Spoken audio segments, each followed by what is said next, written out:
11 coisas que eu parei de fazer depois que eu virei homem. Eu tava doido para fazer esse vídeo aqui porque, primeiro, é um vídeo onde eu vou passar experiências reais que eu vivi na minha vida. Não quer dizer que eu tirei isso de algum manual, de algum livro, nada disso. São coisas que eu vivi e que eu posso compartilhar com você no auge dos meus 31 anos de vida, né? Estamos aqui agora com 31, ano que vem, óbvio, 32. E eu passei, cara, muita coisa nessa vida, coisa suficiente para eu falar para você aí que tem 18, 17, 20 e poucos anos, que ainda se sente inexperiente e de forma que eu possa ajudar você a não enfrentar os mesmos problemas e dificuldades que eu tive. E eu garanto para você que o que você vai ouvir aqui nessas 11 coisas que eu parei de fazer depois que eu virei homem, você não vai achar em nenhum outro lugar aqui na internet, porque são coisas úteis que eu vivi, que eu aprendi e que eu já vi vários vídeos aqui na internet e não tem ninguém falando. A primeira coisa que eu parei foi de me achar esperto ou inteligente, ou melhor, parei de me achar mais esperto e inteligente que as outras pessoas. Confesso pra você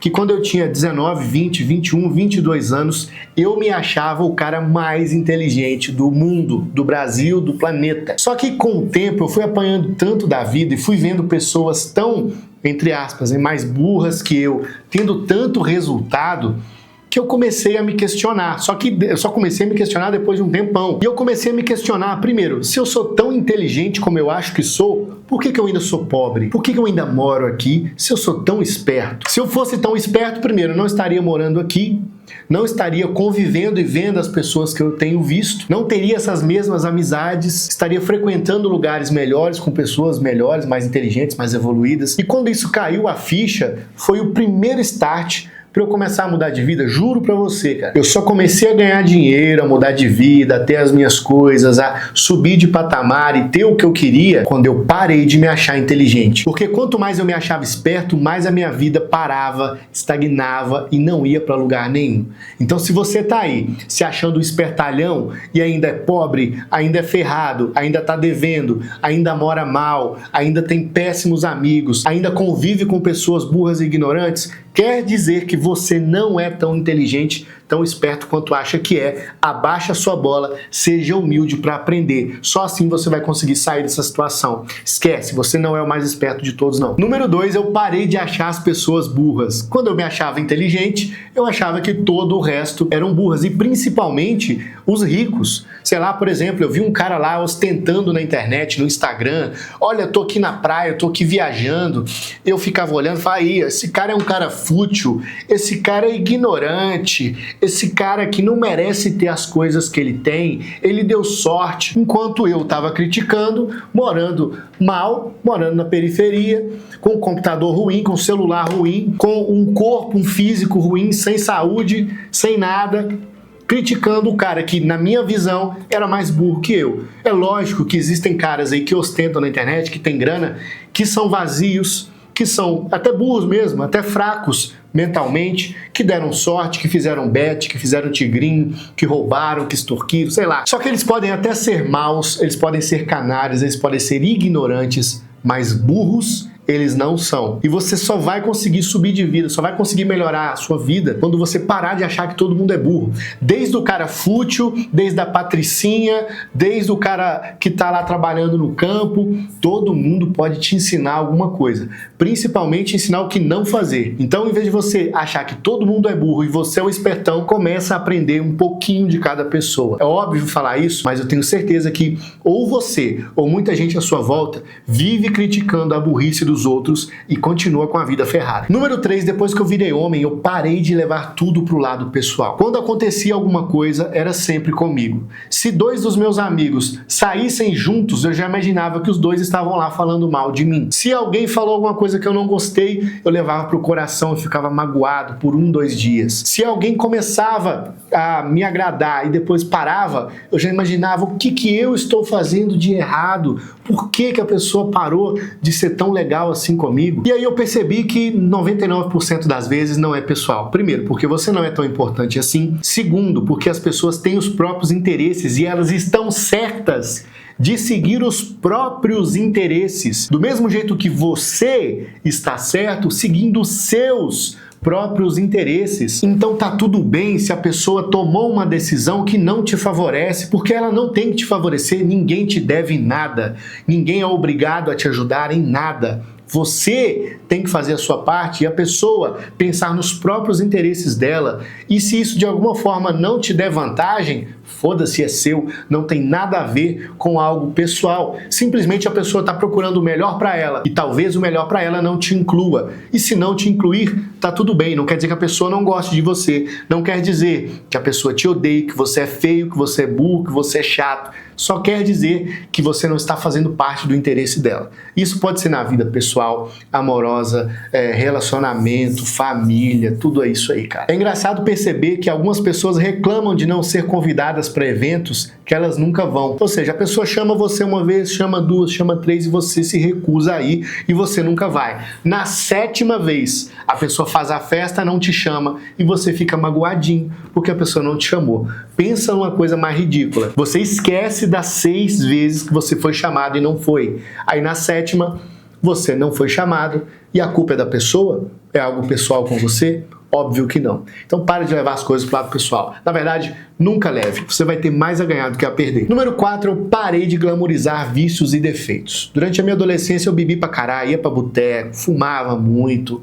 Era maluco, porra louca mesmo, sem limite nenhum. Eu convivia com muitos amigos e pessoas que chegavam no final de semana e bebiam muito e na segunda-feira chegavam pra gente e falavam: "Ei, Lucas, cara, você não tem noção, bebi pra caralho no domingo, no sábado virei, eu cheirei, eu fiz a porra toda, cara, eu tô muito louco." Como se isso fosse uma coisa legal. Eu tenho certeza que aí na sua família, no seu convívio, tem gente assim que chega na segunda ou na terça-feira e fala que bebeu muito, que fez e aconteceu, coisas que todo mundo sabe que são vícios, que são defeitos, e a pessoa fica glamourizando isso. Não quer dizer que eu não tenha vícios, que eu não tenha defeitos. Claro que eu tenho, e tenho muitos. Porém, eu não fico achando isso legal. Eu não fico tentando validar esses vícios.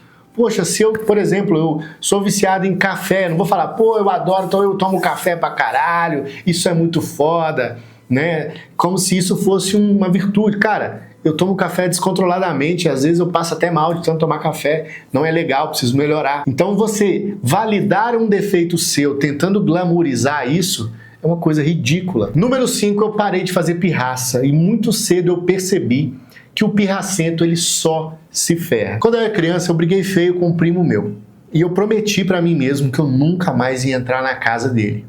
Daí chegou meus avós, minha família chegou e foi pra casa dele, passou uma semana ou duas e eles foram pra casa dele no domingo. Teve churrasco, teve almoço, teve tudo lá, teve doce, teve tudo. E eu fiquei do lado de fora da casa, de braços cruzados, sentado lá o tempo todo. Eles chegaram mais ou menos 11 horas da manhã e saíram só lá para 5, 6 horas da tarde. E eu, criança, fiquei lá fora, não arredei o pé, o pessoal ia lá, me chamava, eu falei: "Eu não vou entrar, eu não vou entrar, eu não vou entrar." E não entrei. Lucas, você foi um cara honrado, você cumpriu a sua palavra.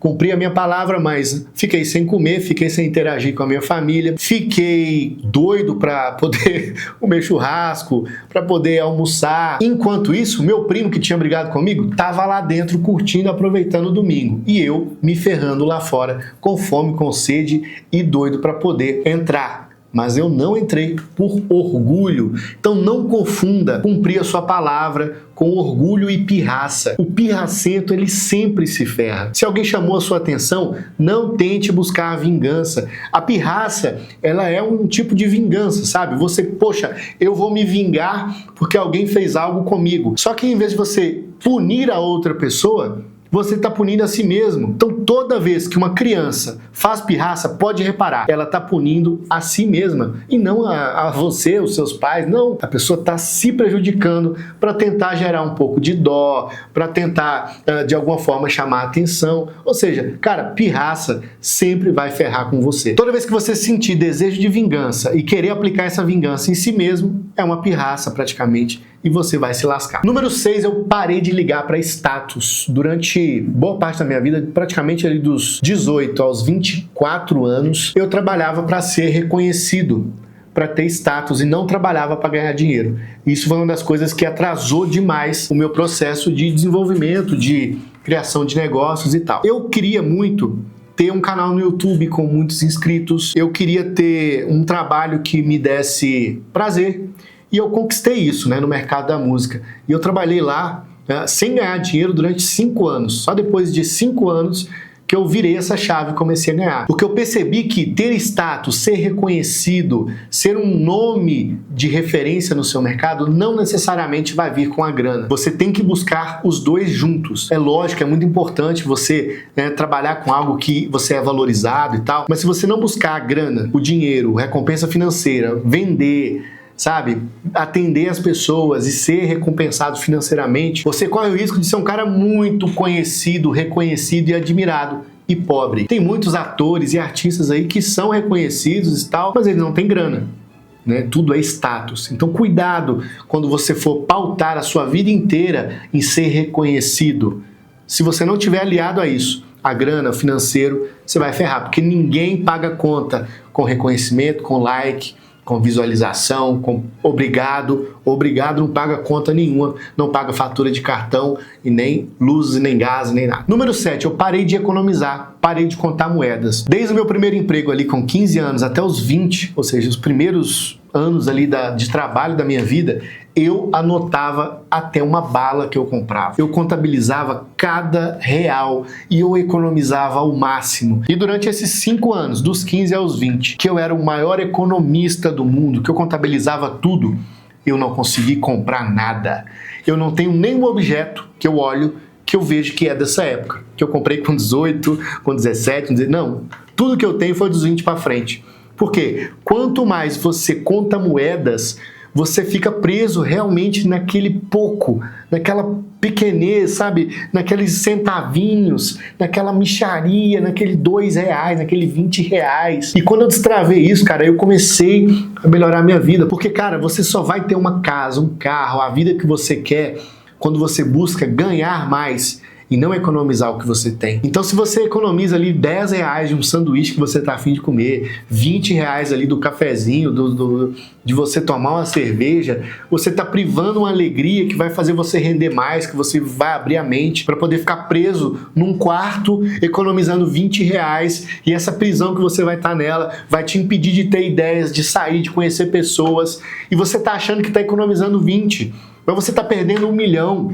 Então não vale a pena você ser muquirana a esse ponto. É claro que você tem que controlar suas finanças, mas parar de contar moeda, parar de contar centavo, porque quem conta centavo não ganha milhão. Não ganhei milhão ainda, mas passei muito dos centavos. Tá? Oxe, já passou há muito tempo essa fase. Número 8, eu parei de ser otimista com as minhas metas. Todo ano que começava, eu fazia uma lista ali que eu ia aprender inglês, que eu ia tocar violão, que eu ia ter um shape, que eu ia ler 50 livros, e aí chegava no final do ano, eu não fiz nenhuma. A partir do momento que eu comecei a colocar 1, 2, no máximo 3 metas, todo ano eu conseguia cumprir. E isso me dava um gás muito grande, minha vida começou a evoluir muito rápido. Então não seja tão otimista a ponto de ser idiota com as suas próprias metas de vida. Acho que eu li num livro do Tony Robbins, ele dizendo que a gente superestima o que a gente pode fazer em 1 ano e subestima o que pode fazer em 10 anos. Cara, em 10 anos você pode ser um correspondente internacional lá no Japão, mas em 1 ano você não consegue nem terminar a faculdade de jornalismo, entende? Então ali são blocos grandes de tempo. Comece um dia de cada vez, mas não tenha essa mentalidade de que em 1 ano eu vou fazer tudo, porque não vai. Escolha os pontos principais. Lucas, eu sou quebrado, eu não tenho grana. Começa no estudo e no trabalho. Foca nisso durante 2, 3 anos. Melhorou a vida financeira, agora eu vou começar aqui a dar uma olhada aqui no meu shape, na minha saúde, e aí você vai melhorando. Claro que saúde, mentalidade, coisa que você vai ter que melhorar todos os dias. Porém, existem épocas de foco. Durante a minha vida teve épocas que eu estava mais focado ali no trabalho do que na academia. Depois épocas que eu estava focado mais na academia do que no trabalho, por exemplo. E é normal. Número 9. Parei de tentar mudar as pessoas, cara. Principalmente meus pais. Você tem que aceitar os seus pais do jeito que eles são. Primeiro, eles são mais velhos que você. E outra, vaso torto não se endireita. E é verdade, sim. Se você tentar mudar as pessoas vão ficar com raiva de você. E você vai ficar com raiva de você. E você vai ficar frustrado com você. E vai se dar mal, vai começar a se relacionar muito mal com as pessoas. Se você tem uma pessoa que você é obrigado a conviver, você cria limites, cria regras, para conviver com essa pessoa, tenta lidar da melhor maneira possível. Se você não é obrigado a conviver com a pessoa, tira a pessoa da sua vida, cara. Ou você aceita a pessoa do jeito que ela é, ou você tira ou aprende a lidar com isso. Tentar mudar, quem não quer mudança, é uma perda de tempo, de energia que vai acabar com a sua vida. Então olha bem para mim aqui. Não tenta mudar ninguém, nem seu pai, nem sua mãe, ninguém, cara. Não tente mudar. Se a pessoa tá afim de aprender com você alguma coisa que você sabe, ensine.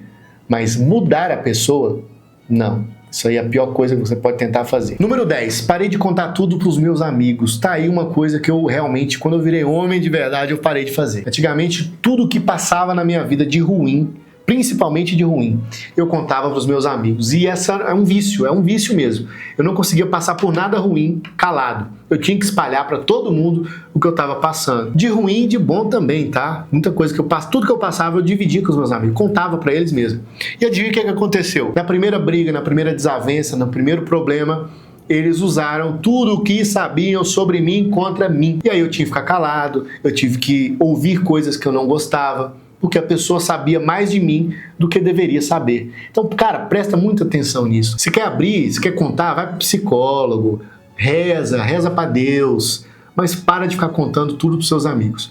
Se esse cara pode te dar um conselho que vai te ajudar, conte, você deve contar. Se aconselhe, pergunta. Agora, se o cara não pode te ajudar, se ele não tem experiência para te ajudar, se você tá querendo só se abrir, fica calado, vai rezar, é muito melhor. Número 11, eu parei de seguir o meu coração. Se você é um cara que gosta de seguir o seu coração, você vai morrer provavelmente debaixo da ponte, vai morrer como indigente, você vai se ferrar. É lógico, a gente pode ouvir o nosso coração, mas a gente não tem que seguir o nosso coração. A gente tem que ouvir os nossos instintos, o nosso sentimento, o nosso coração, mas isso tem que passar pelo racional, irmão.